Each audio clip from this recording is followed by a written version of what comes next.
She should be here by now.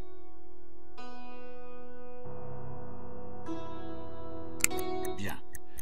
So let's get started.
Monsieur Eaton. Monsieur Eaton.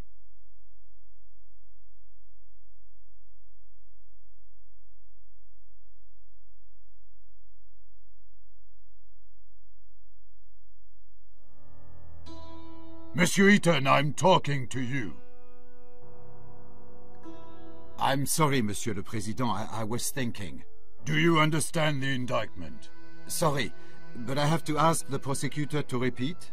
Monsieur Eaton, do you consider it to be a joke? You're charged with a serious crime. Please stay focused. Monsieur Prosecutor, please continue.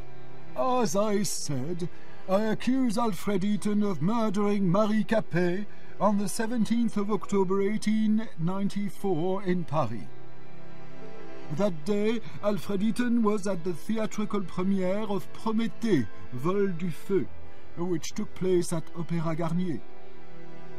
As it is apparent from the testimony of witnesses, the accused left at about 8:30 p.m., before the end of the banquet. At about 9:25 p.m., he rented a room in his name at the Caucasus Hotel, which is adjacent to the building in which he lives. It was in that room that approximately at 11:16 p.m. Marie Capet was murdered. Next, the accused returned to his house, and at about 10:05 p.m. he entered his apartment in the company of Marie Capet, or let her in. It results from the fingerprint analysis. It did not show the victim's fingerprints on the outer side of the door, only on the inner.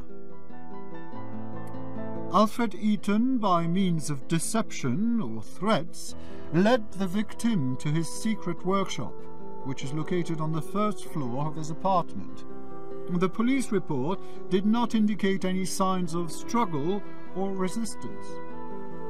The accused probably wanted to test on Marie Capet the prototype of a torture machine of his construction, which was in the room along with medical tools and manuals of torture.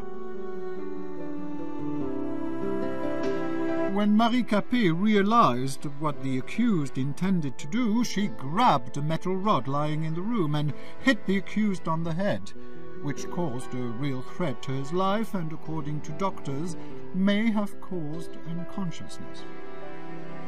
The fingerprints of Marie Capet's left hand were found on the rod, as well as Alfred Eaton's traces of blood. Traces of blood were also found on the floor of that room. At the time of his arrest, the accused had an extensive wound on his head, as confirmed by medical examination. Seizing the opportunity, Marie Capet fled from the apartment. She was stressed and in a hurry. This was confirmed by her numerous fingerprints secured on the inside of the door of the apartment of the accused. Then, Marie Capet ran into a nearby hotel, the Caucasus. It was the same hotel in which the accused rented a room. As it appears from the testimony of the clerk, Marie Capet was extremely stressed, repeating the word doctor and police. Probably she wanted to call for help. When the clerk went to get some water to calm Marie Capet, she disappeared. The next day, on the 18th of October, about 8:32 a.m., a maid found her body in a room rented by Alfred Eaton. It was covered with numerous fingerprints of the victim and of the accused, and had traces of the victim's blood. The immediate cause of death was a severe blow to the abdomen in the liver area, with a blade of about 14 centimeters length. The murder weapon, constructed by the accused, was secured in his apartment. Marie Capet's unwashed blood stains were still present on it, as well as the fingerprints of the accused. The accused is also charged by the testimony of one of the neighbors, who passed the accused at the front door of the building in which they both lived at about 11:30 p.m. The witness testified that the clothing of the accused was stained with blood. Unfortunately, the said clothes were not found. At the time of committing the alleged crime, the accused was sane, which means he acted consciously.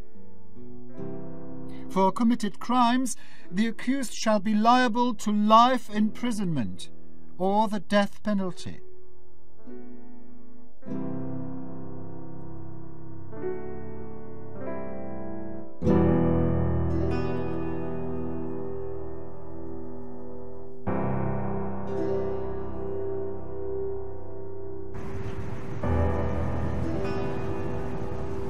I decided to go for an evening walk.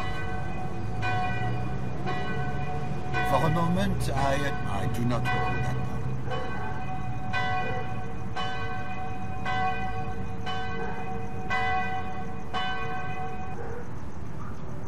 For a moment, I admired the charming streets of Montmartre. I do not recall that moment.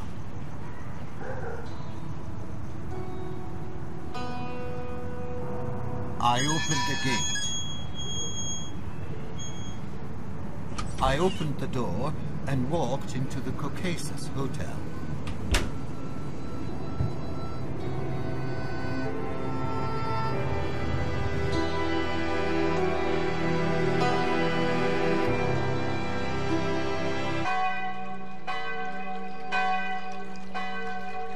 Next, I threw a few francs to the fountain in the hotel.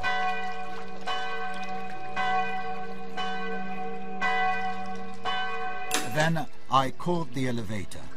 Then I opened the elevator grate. Then I took the elevator to the second floor.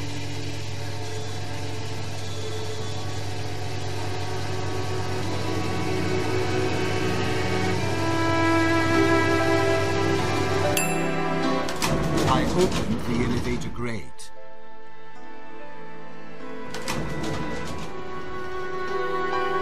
Then I opened the door.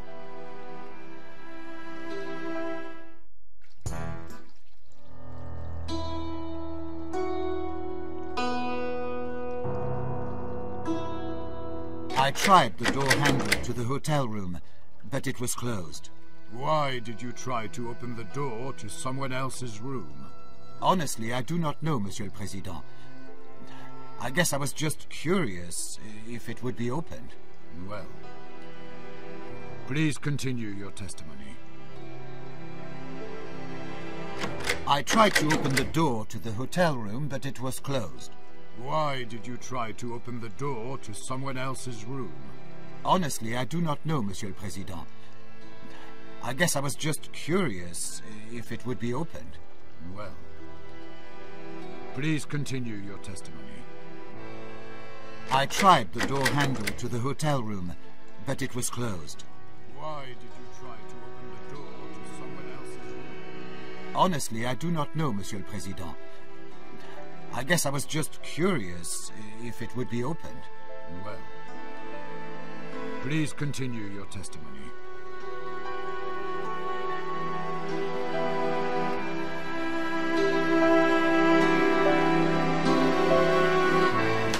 I opened the elevator grate. Then I took the elevator.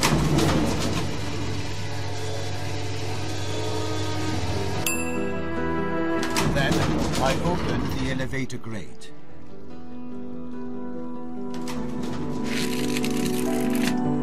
Then I read cultural announcements. I tried the door handle to the hotel room, but it was closed.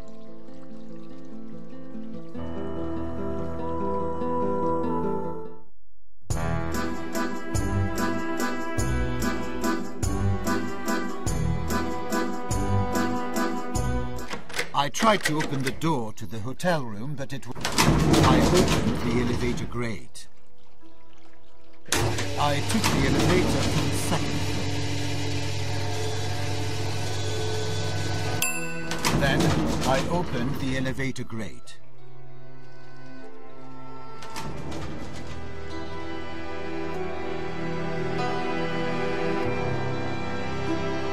I tried to open the door to the hotel room, but it was closed.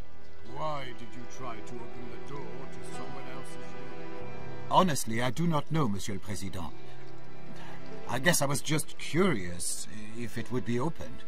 Well, please continue your testimony.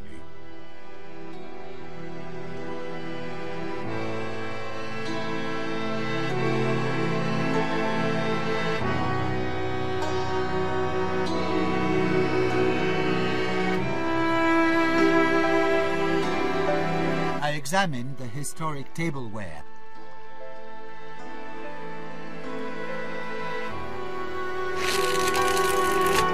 I read cultural announcements.